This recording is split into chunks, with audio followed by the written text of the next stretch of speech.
These days it seems like everyone's a movie critic, but sometimes when we listen to the critics, we miss out on the joys to be found in watching bad films. That's where we come in.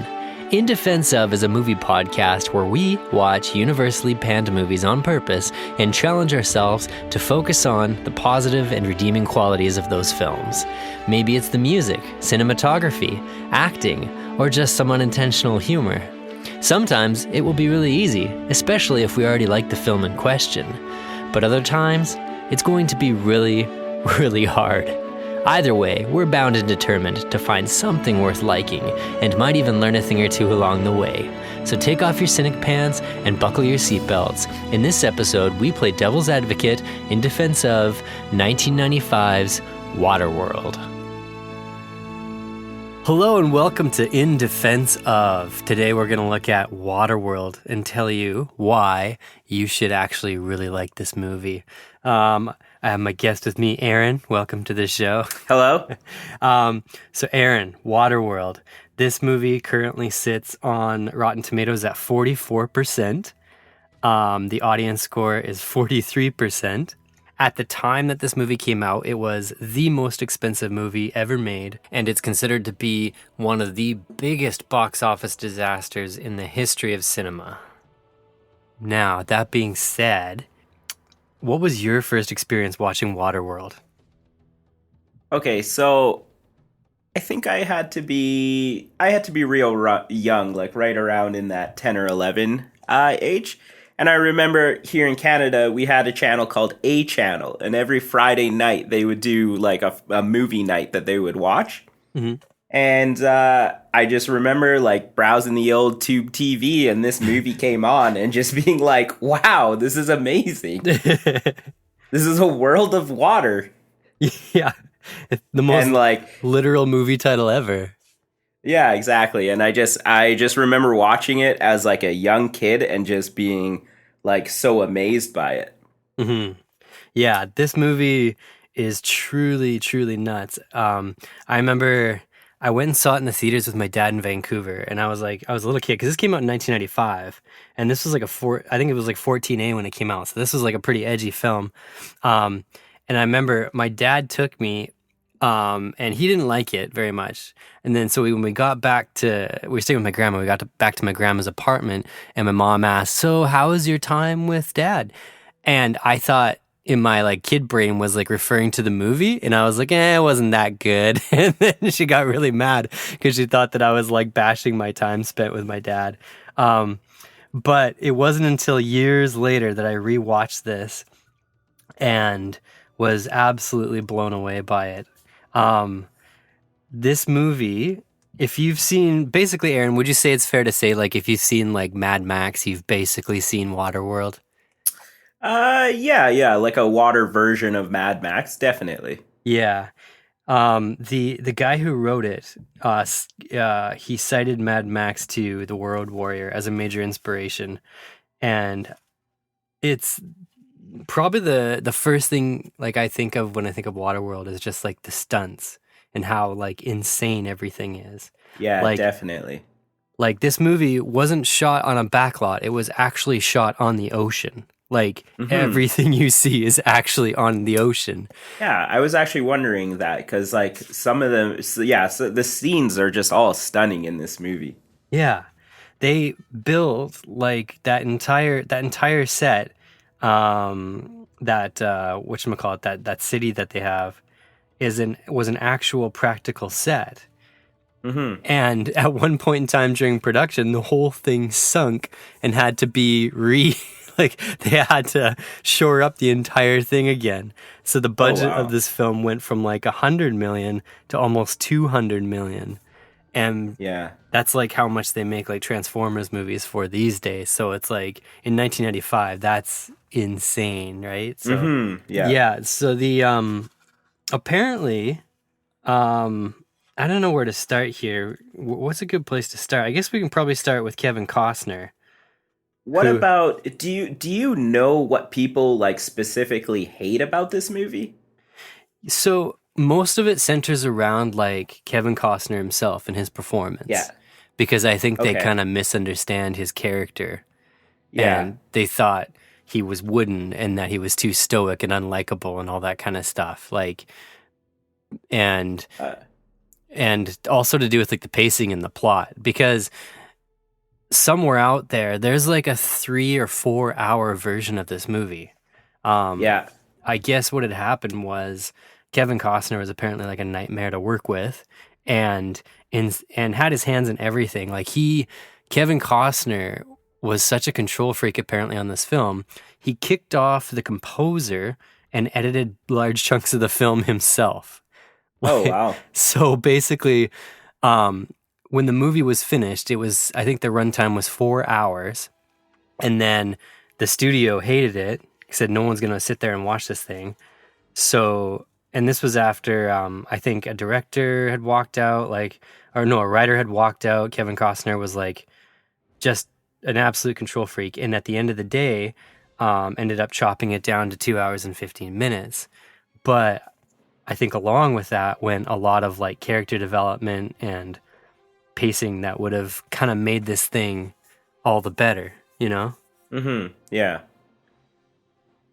Okay. Yeah. So I think what people like, I think the stuff people don't like about it, I think is a direct result of there being just massive chunks of the film kind of missing. Yeah. Yeah. Oh, that's very interesting because like I've actually never heard that, and I feel like the movie I feel like I understand his character like quite well and what he was going for. Hmm. Yeah, Like, I actually, it was funny rewatching it, how like blunt and intense he is. Like his character is like, I don't know. I think unlikable might be the right word, but like he's just so raw, you know what I mean? Like the way he yeah. the way he treats everybody in this film, the way he treats Helen and what's the girl's name? Is it Enola? Is that the girl? Oh, I can't remember. You want me Yeah. to do a quick look up here? Sure, I'm pretty sure, but yeah, he's just like, I don't know. He's definitely a total weirdo, but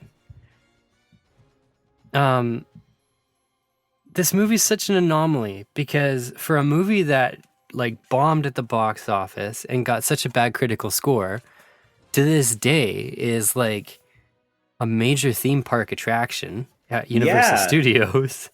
Like, Yeah, I wonder that too. Like, did they just spend so much money on the sets that they're like have to keep them around to try to recoup their money back? Like, I don't understand what's going on with that. I think so. I think they just took like big chunks of the set and just moved it over to Universal. Yeah. Yeah, and then just tried to make their money. They shot it. I think they shot it off the coast of Hawaii to try to like to pay less in tax, and then ended up like adding like $35 million to like Hawaii's local economy because of it. And Oh, yeah, this movie just sounds like a total nightmare to make. I think even Kevin Costner almost drowned at one point in time. oh, well, it is a water world. Yeah, that's true. It's his own fault. And it's Sorry, I can't find the name here. What is Helen? No, that's the older. yeah, Helen's the mom. Helen's the mom. I'm pretty sure it's Enola. Pretty sure. Yeah, you got it, Enola. Enola.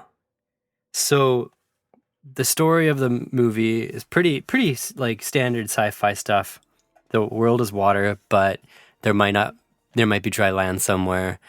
And Enola, the little girl, apparently has a map tattooed on her that is supposed to lead to dry land.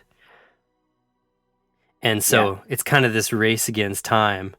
As you have like these crazy bonkers like gangs, like the smokers trying to get her, and the slavers, and there's mutants apparently, and Yeah, there's so much going on here. yeah. I like when they reveal that Kevin Costner has gills and like and he's like a mutant, because I was like, oh, this is badass. Like, this makes so much sense why he can like swim underwater and why he's been surviving so long on his own. And then I also like how when he goes to like the whatever the shipwreck town is, and they're like, oh shit, he has gills, he's a mutant, and they try to like capture him. And I was like, this is very relatable to everything that's going on nowadays with racism and things. And I'm like, a movie for 1995, still relatable. Yeah, it's pretty crazy. I'm still so grossed out by that Gil scene where they show them behind his ears. Just something about that makes my skin crawl. Like, I imagine like reaching back and touching gills behind my ear, and I'm like, oh my gosh, that's so gross.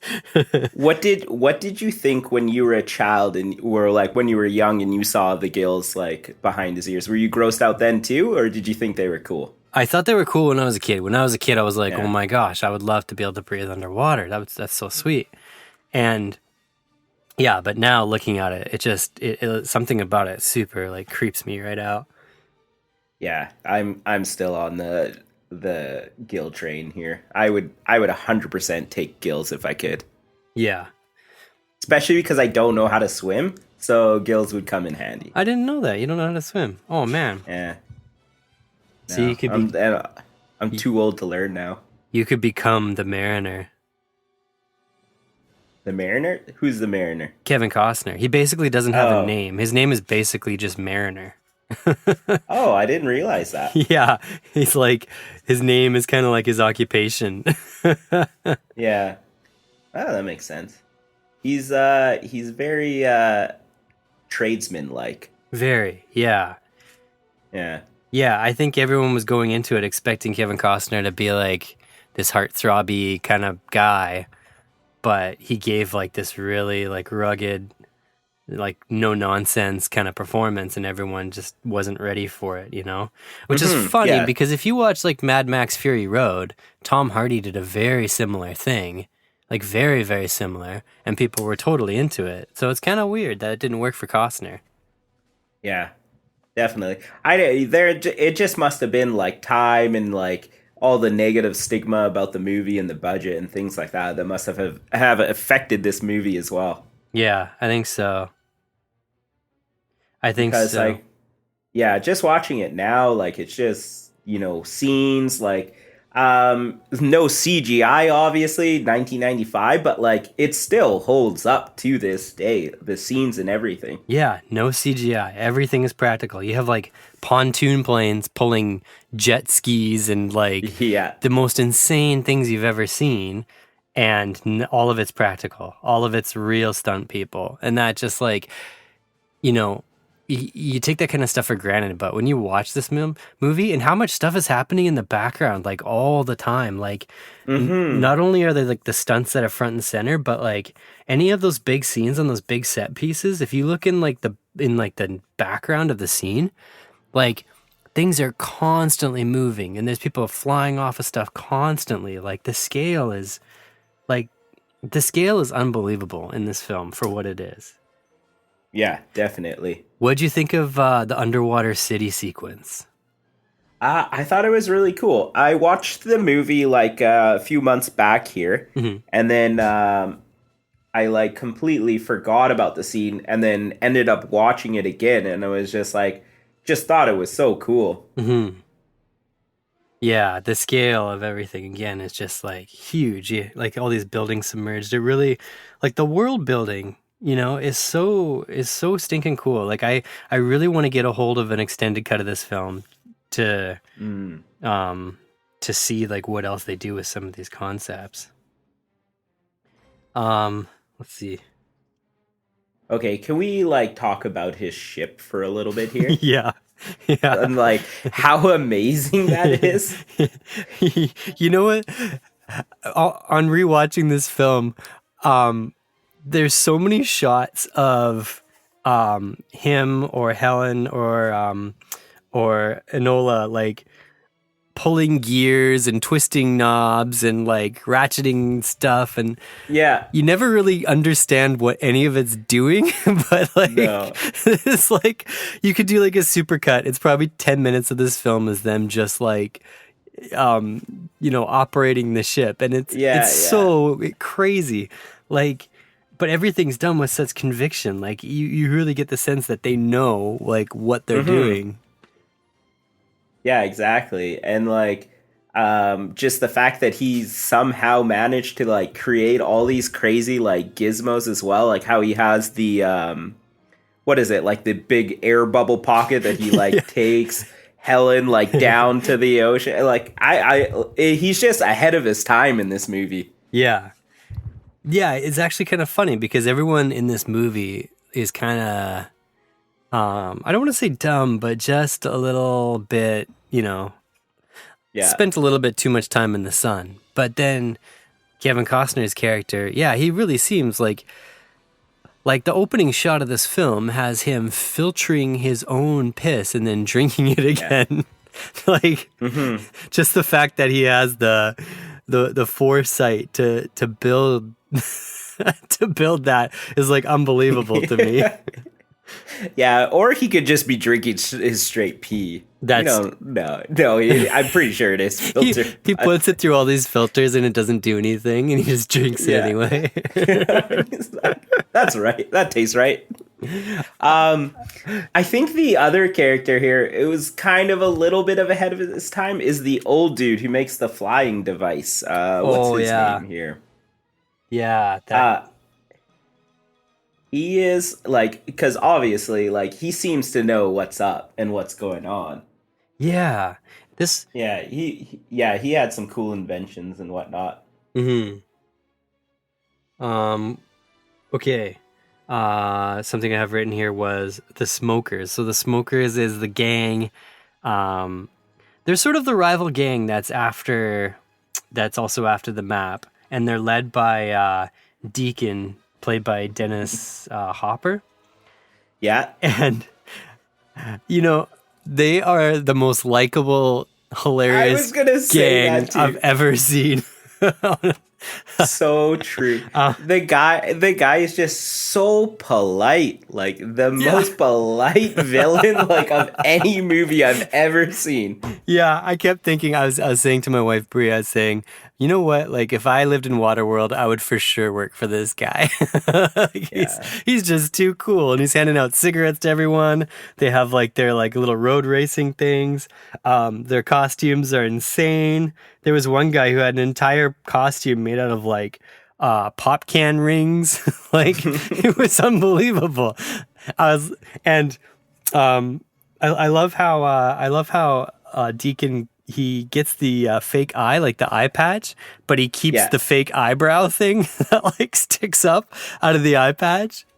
Yeah, he's like, oh man. What was I don't know if you want to talk about the last scene when he has the girl in like the plane and she's like fighting him. Mm-hmm.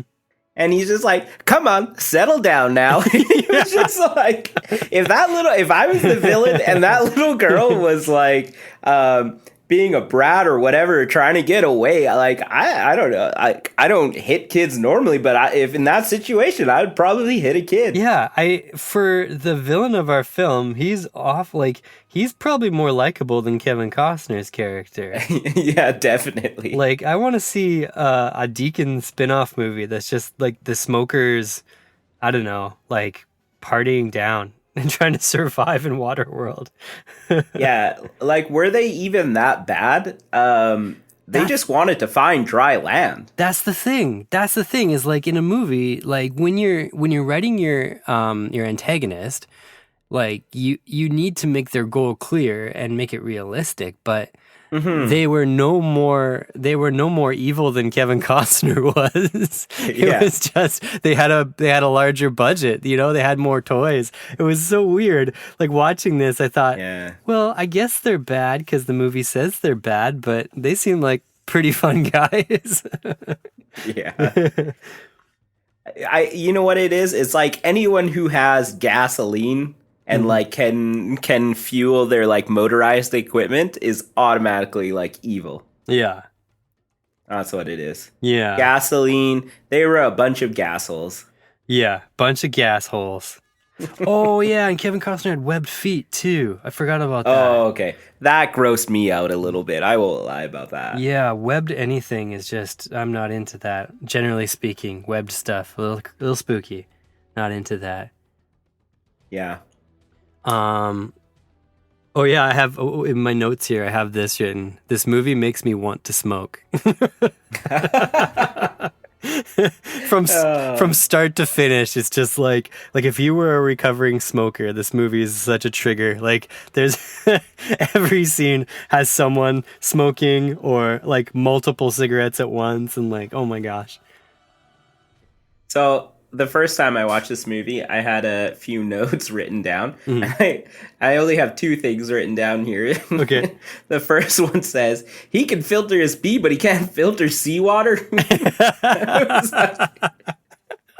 That was like my first thing I noticed about there. It was like, come on. I have a few things like that. Okay, here's one.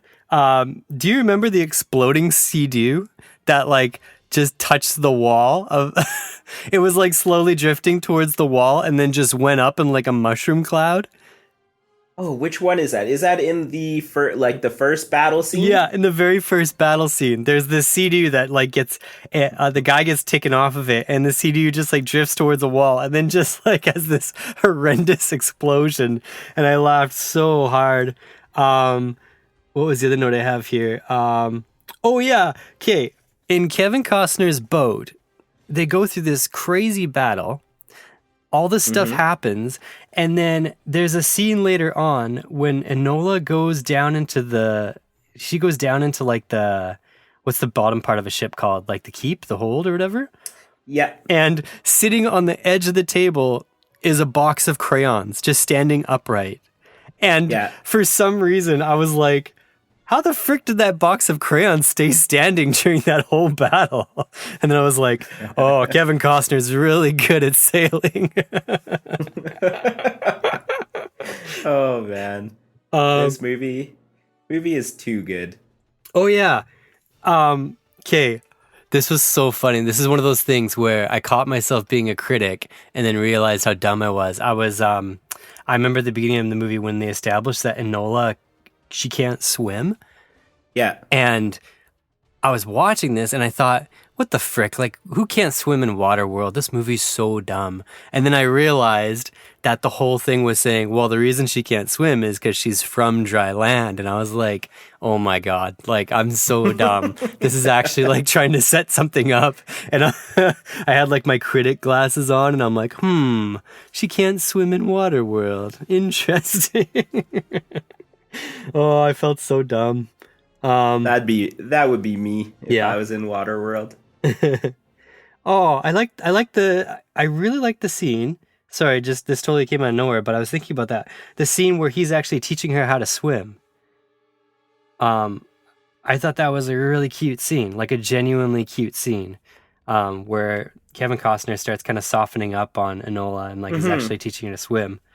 And then he teaches her to, I don't know, there's this really, Aaron, do you remember that really weird scene where like, I think he's teaching her to fish and then they blow up, like straight up, like blow up this massive fish? It's like a 2-second shot of them just like annihilating this fish. Is that when they're like, we're hungry, and then he just jumps into the water and catches the fish? Yeah. But it's so badass. It's so like, he's like, oh, you're hungry. Okay. He like becomes human bait, and then like they just blow. And then the next scene, they're just like mowing down on raw fish meat. And I was like, holy shit, that's so crazy. Yeah, I really like that scene as well. I wish I could be just one day like fishing with like family or friends and be like, oh, you're hungry, and jump into the ocean or like into a lake and like jump out somehow with a fish in my mouth and be like, here you go. Just like Aquaman or something. Yeah, that'd be like that should essentially be like every man's dream, to be like bait for a fish in order to catch it. Right. That's like ultimate man status there. Yeah. Yeah, and the cinematography in this movie is so insane, especially when you consider that the whole thing is like on the ocean. Like I don't know too much about filming on water, but I can't imagine it's very easy. And yeah, I don't know how they got the camera, like probably a lot of helicopter shots and stuff, but like the cinematography is unbelievable in this film. And like, I know they had to work around like hurricanes and they had to work around lighting conditions and all that kind of stuff, but it's super seamless. Like it's really unbelievable the way this was shot. Definitely. So I just have this movie playing in the background here. And one thing that I can't help notice is how comfortable his ship looks. Yeah. Like, it just looks like the most comfortable thing ever. Like, he's got water nets everywhere. Oh, like, this, I want to sail on this ship. Yeah. That'd be amazing. It's so cool. It's got, because it's got like the two outer pontoons, right? And then the middle section. Yeah. And then it's like netting in between. Yeah. Yeah, that's so insane. Like, does anything even exist like this in current day? It does, actually. It kind of does. Apparently, it was... I think the thing was built in France, and a couple different versions were built. There was like a racing version, and then there was like a standard version for like close-up shots. So the racing version was for actually like doing their long distance shots and showing it in like the distance and stuff. Yeah. And this is insane. Okay, apparently, this ship could surpass 30 knots, which is like 56 kilometers an hour, 35 miles per hour. So it's not as fast as maybe it's portrayed on the screen, but that's still pretty decent for something that was pretty much built for the screen. Like that's not bad at all. No, not bad at all. What did you think of Helen and her like seducing him scene?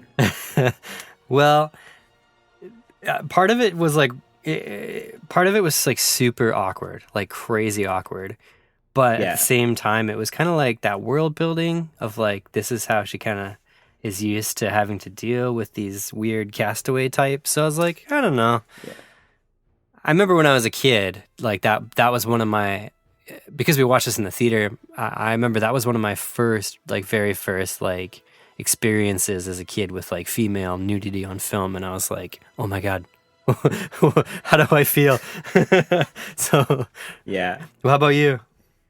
Well, what the thing that I liked about it is because you never really get a when the movie starts, you never really know whether Kevin Costner's his character is good or bad. Yeah, and that's like when you first kind of see that he is like a normal guy.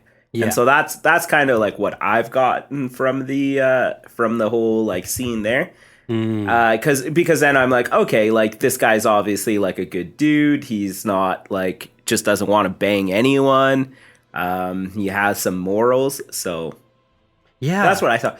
I don't remember what I would have thought when I was younger. I might have changed the channel just in case my parents were around or something like that. But, yeah, because you don't really know where it's gonna go. Yeah. Yeah, but definitely I liked it because you see a glimpse of like how he's a good character. Yeah. Oh, okay. One of my notes here. I actually went and checked this online because I thought it was him, but wasn't sure. Aaron, did you know that Jack Black plays one of the smoker plane pilots? What? Yeah. There's a couple of shots of Jack Black flying one of those planes. So he's actually in Waterworld.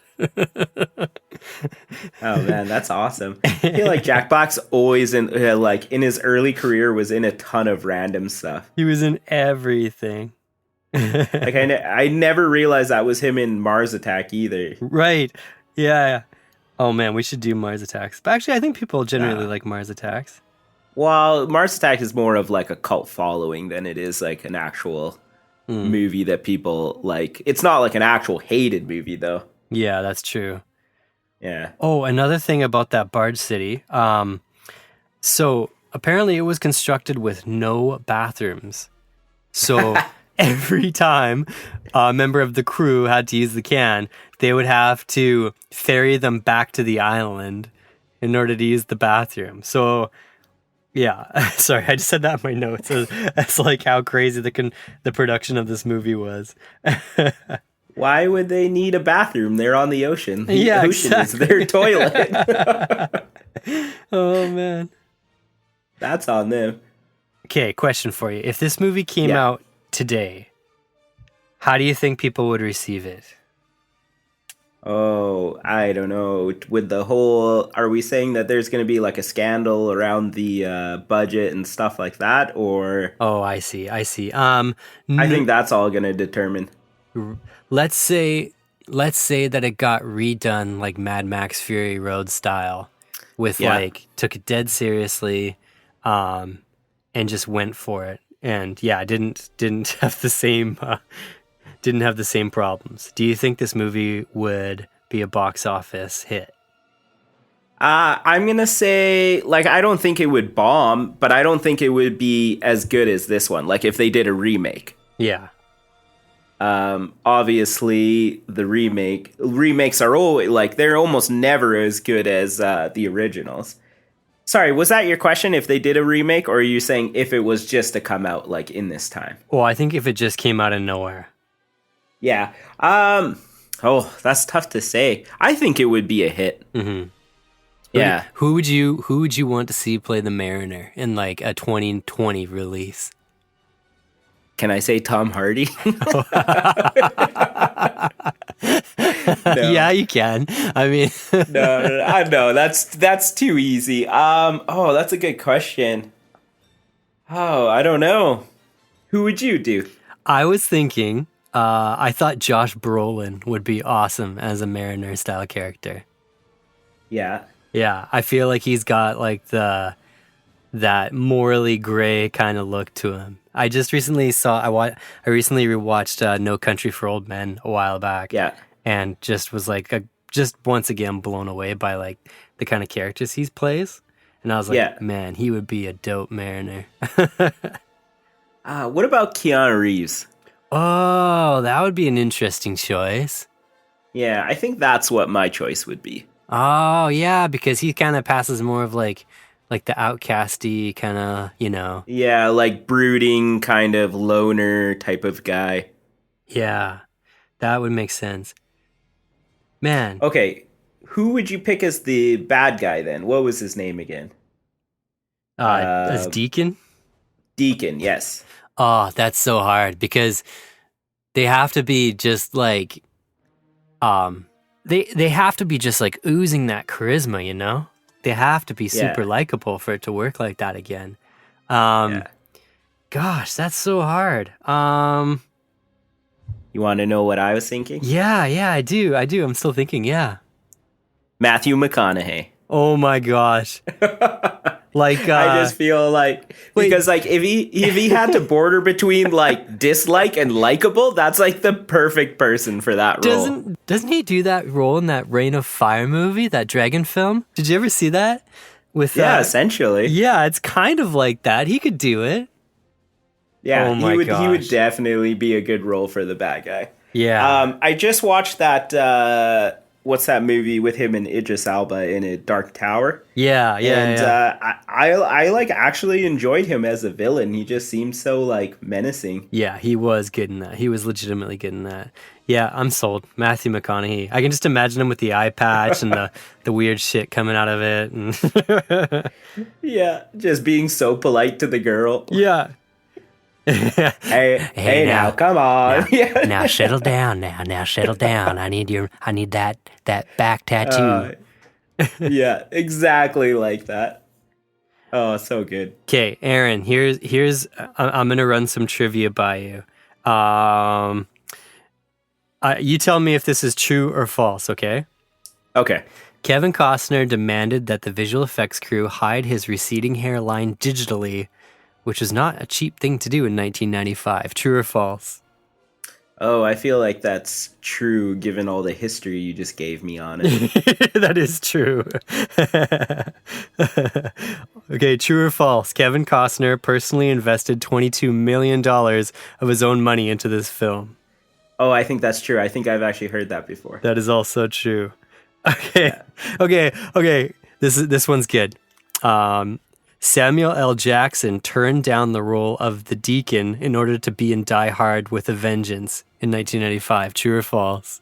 Oh, I think that's false. It's true. Oh, dang. Yeah. Oh It man, was- if he played like Samuel L. Jackson, like Snakes on a Plane Samuel L. Jackson Can you as the imagine? deacon. We need to get to dry land. What are you doing, girl? It's like- Okay, so Keanu Reeves opposite Samuel L. Jackson. No. yeah. And you know what? He looks good with an eye patch. He's got that going for him. That's true. He's by this point he's accustomed to wearing an eye patch. That is for sure. So, man, there's some goofy stuff in this movie. 100%. There's some goofy stuff. There's some silly things that happen. But at the core of it, 1995. What was more entertaining than this? Like, this is some crazy stuff to appear on screen for the time. You know what I mean? Like. Yeah. Aaron, why do you think like people crapped all over this film when it came out? Oh, like I said, I think it was just the whole fact that there was so much drama surrounding the making of the movie. Hmm. But at the same time, I feel like that doesn't justify when the movie actually came out, because it's like think it's like a visually stunning, like great movie. Yeah, it's really interesting. I did a little bit of digging on this and found out like when I guess Waterworld was one of the very first movies where like the pre-production and everything was like being reported on and was being like publicized and stuff. Like before then, movies were kind of a mystery box. They kind of just like showed up on screen. Oh, okay.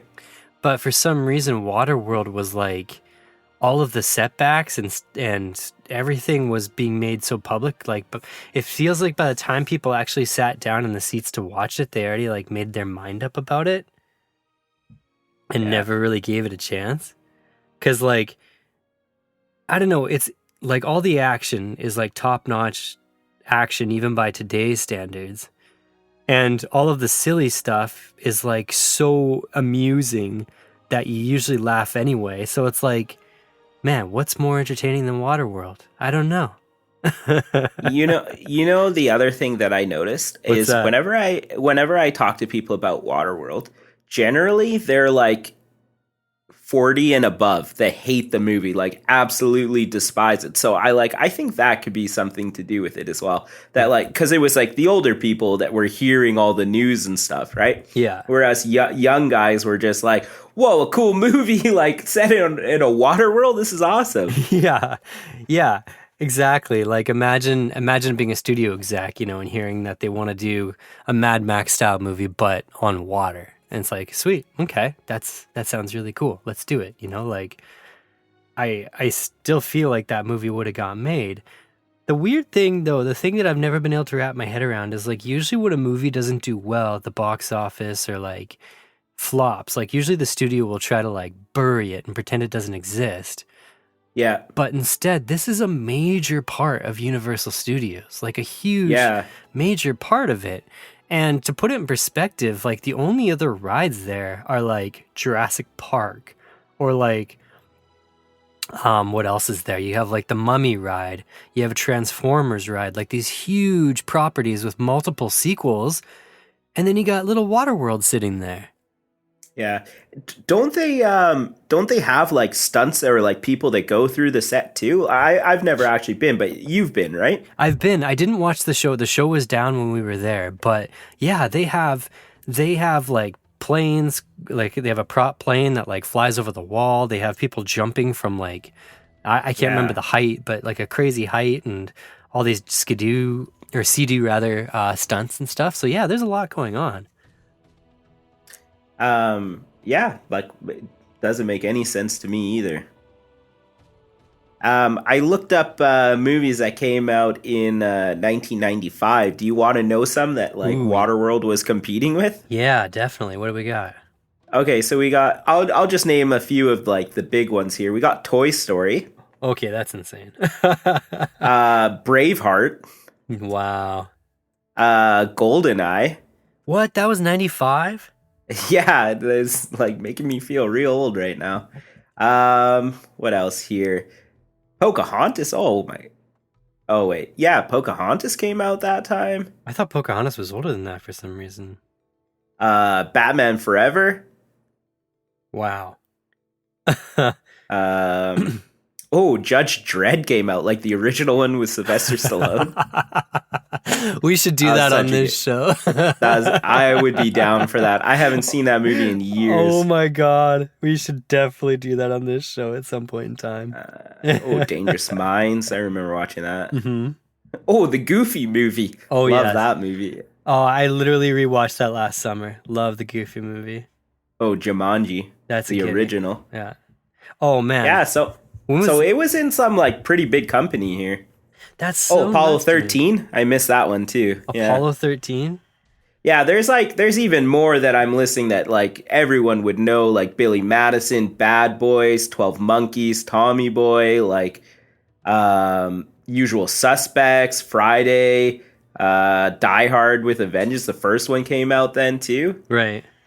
Yeah, so it's in some like pretty big company there. Gosh, I don't understand. This is the same theme park that had like a Terminator 2 ride and like, you know, Jurassic Park and The Walking Dead. Like, what is Waterworld doing there? You know, like it's so bizarre. If anyone, I don't know, once we get this podcast going and stuff, if anyone has an answer to this, I would love to hear it because it's just... Yeah, we need an executive from Universal Studios to fill in the blanks here. Are they still paying it off? Is that what it is? Like in 2018? It's gotta be paid off. Yeah, I have no idea. We're still paying out like they're still paying out insurance claims on all the injured stuntmen and stuff. Yeah. Well, oh, man. Yeah, I don't know how much more to say. I mean, the music's great. We didn't really touch on the music, but the score is terrific. Which is funny because Kevin Costner fired the original composer because he thought the music was too tribal or something. And so... Doesn't Kevin Costner have a band? Oh, interesting. I don't know, actually. I swear he does. I have to look this up. Okay, look this up. I think James Newton Howard did the music for this, and James Newton Howard, as far as Hollywood composing goes, is an absolute legend. He's done so much. Let me see if I can pull up some other stuff he's done. Where's the... Okay, he has a band. It's called Kevin Costner and Modern West. So his name's in the band. Yeah. So he is a musician. So he can at least add that to like not being a total diva and just firing someone. Wow.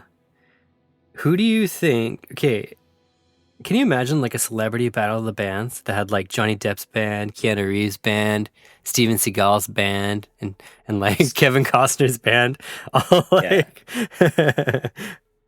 all competing? Yeah. Is 30 Seconds to Mars in this?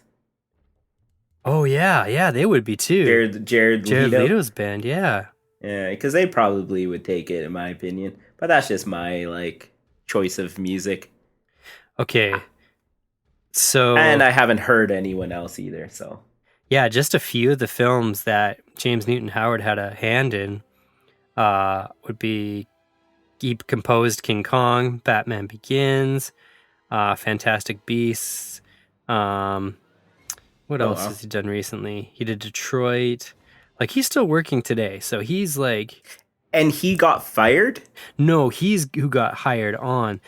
I believe the original guy that got fired was Mark Isham, who did Blade, Time Cop, Black Dahlia, and a bunch of random stuff I'd actually never heard of before. So, yeah, that guy was out.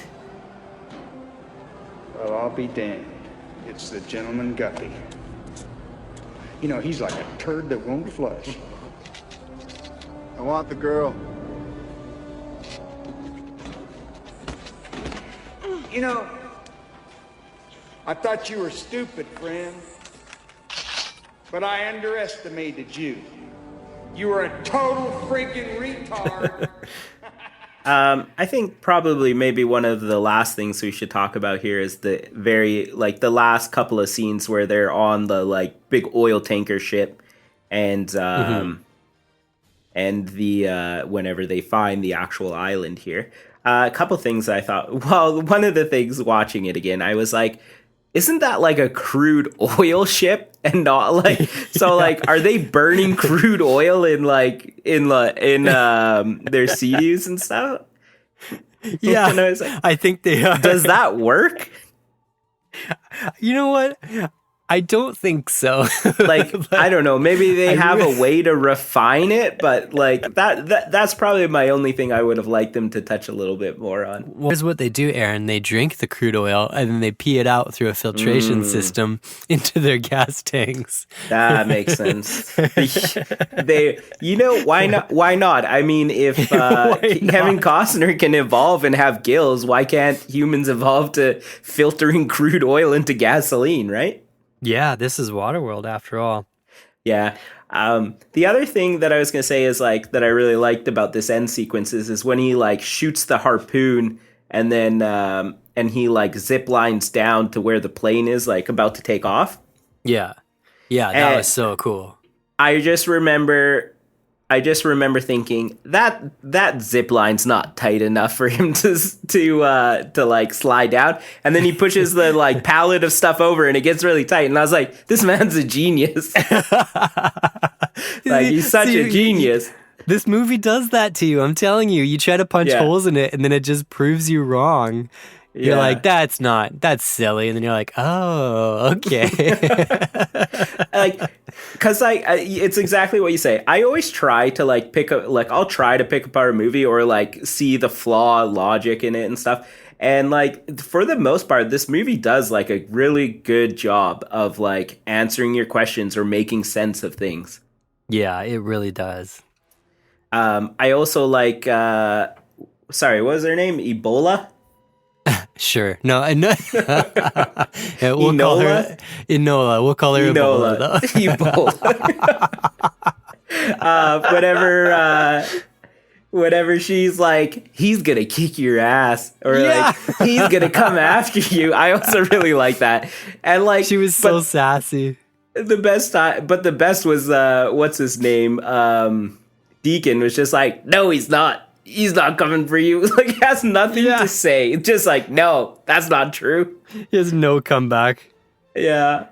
So funny. Yeah, she was super charming. She did a really good performance. Mm-hmm. He's gonna kick your ass. Yeah, pretty much. And then obviously, like, that whole sequence of like fighting scene and everything that went on that like oil tanker ship was just like amazing and stunning. Yeah, there was. Yeah, the body count was insane. I feel like pretty much everyone dies. Mm-hmm. Yeah, that whole scene was insane. Like the scale, there's these really cool wide angle shots that just show off the set and how big it is. You know, like when Kevin Costner's kind of standing off against everybody, it's pretty ridiculous. Like how big that tanker is. Mm-hmm. Definitely. Like they could have used trick photography. They could have used a miniature. They could have done a bunch of different stuff, but they actually just like shot on it. Like it was unbelievable. Yeah. Oh, the other thing that I liked about the movie is when the old dude who like makes the airship and stuff, and he's like, I can't read this map, and Kevin Costner's like, it's upside down, and he's just like, oh, doy. You're just like, you think that would be like something that you would do to like figure out something, like maybe I should reverse these, or maybe I should look at this, like, I don't know. I can't read this map. Oh my gosh. That's so good.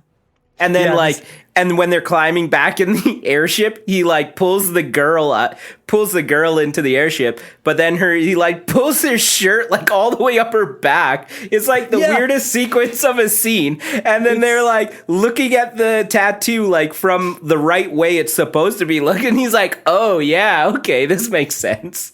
Yeah. I was the entire movie I was trying to decide if the currency, like the money in the film, was called slits or if it was called what was the other thing they called it?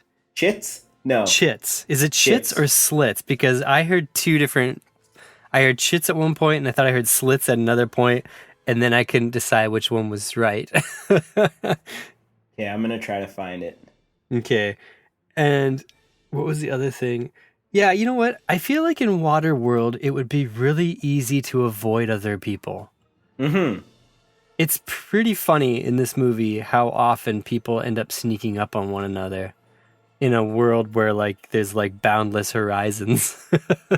Definitely. I thought that when they actually reach the land and he starts to freak out a little bit about like being on dry land, I thought that was like such a good way to end the movie. Instead of it just being like the happy ending, he becomes like Ebola's new dad and like Ebola. and like, you know, the whatever lover of Helen. But like he returns to the ocean in true like loner nomad Waterworld fashion. Way more badass. Yeah, a super fitting end to his character. And he's still out there, and he's still out there somewhere. Yeah, I like to believe that. Just that was the other thing that I like to say about any movie you watch. You need to watch it as if you're like living in that universe. So whatever like the Waterworld is, because then if you kind of have that mind when you watch a movie, like things tend to make a bit more sense. They do. And for 2 hours and however long, I felt like I lived on Waterworld. Yeah. Yeah. I'm always like, I need to go out and learn how to swim now. Yeah, after watching this, I was legitimately telling my wife, I really think I should try sailing lessons. Like, I think this looks like fun. Oh, I would be down to try sailing lessons. That Wouldn't would be that be amazing. fun? We could just like, I just hope there's like gadgets though that we can like fiddle with and like spin a crank and stuff, and it won't do anything, but we'll just like feel cool doing it. It's a prop, but you can just wail on it and crank it. Go, go, go. Yeah. Oh, what one of the other cool things, like I have to touch on this, was his like little it's kind of like what are those things called? Hourglasses, but he like puts the beads in and they come out like slowly for a time, like that are timed on his ship. Do you know what I'm talking about? Oh yeah, that thing. Yeah, that thing was cool. Yeah. Yeah. I thought that was like really I mean, I'm sure it wasn't an actual like machine that did anything, but it was a cool idea. Yeah, that'd be sweet. That'd be a cool like prop replica to get or something. Yeah, just like instead of an hourglass, you have this little thing that just drops little beads through. I also it was chits. I liked his little plants too. I liked his little pet plant. That was cute. Yeah. So from what I've seen here, chits is what it's called. Okay. Maybe Slits Yeah. was something different. Yeah. Who knows? For all I know, that was someone's name. I don't know. This movie's kind of crazy. Chits. Okay, so the currency it became chits. Yeah. I have one question for you. Sure. What is the whole thing around I want to call her Enola, with the tattoo on her back? Like, because this is the one thing that maybe I missed it, but like, were her parents originally on the like land and then they like tattooed her and sent her out? Because she has memories of like horses and like all this stuff, right? So she couldn't have been that young when she left the island, but she's like already super young in the movie. This is the thing, man. We gotta watch that extended Blu-ray cut that just dropped. Oh yeah. Because I'm wondering that too. I think I think I like to think that maybe they put that tattoo on her back so she could find her way home if she ever like left, but then like things went down. That was kind of my thought, but I don't know. You get back. Well, maybe it's just like the whole movie industry, because like when they get back to the island, it's like, are those supposed to be her parents? The skeletons of her parents, like just laying on a bed there together? Yeah, I think so. Which you're just like, I don't think that's how it works. Like, where it's just like too perfectly clean. I know, it's like a scene you'd come across in like a Fallout game. You just like open a hut and it'd be like a couple of skeletons just hugging each other. It's the same kind of plot hole that they created in Star Wars episode. In Star Wars episode 3, because in the original trilogy, Leia says that she remembered her mom, but she died when she was very young. But then in episode 3, she dies during childbirth, and you're like, so is it Force memories? Like, how old was she? It's the same kind of thing where you're like, I don't know if she was...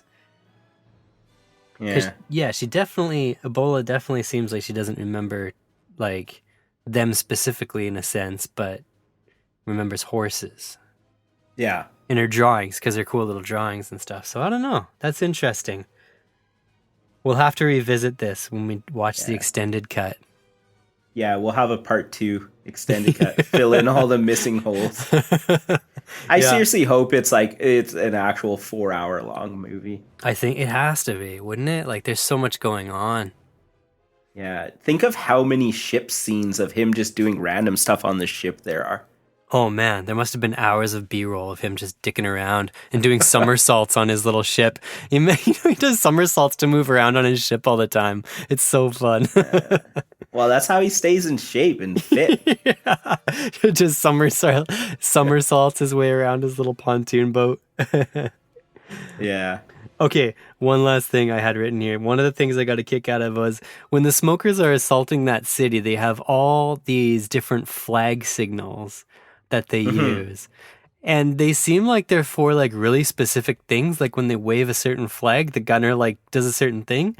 But it seemed weird to me that they had a specific flag motion to signal him to shoot down that balloon. And I just thought, how often does this happen that there's a flag for that? I was so confused. Yeah. It's like, I have no idea. wave the balloon shooting flag. So Aaron, closing thoughts on Waterworld.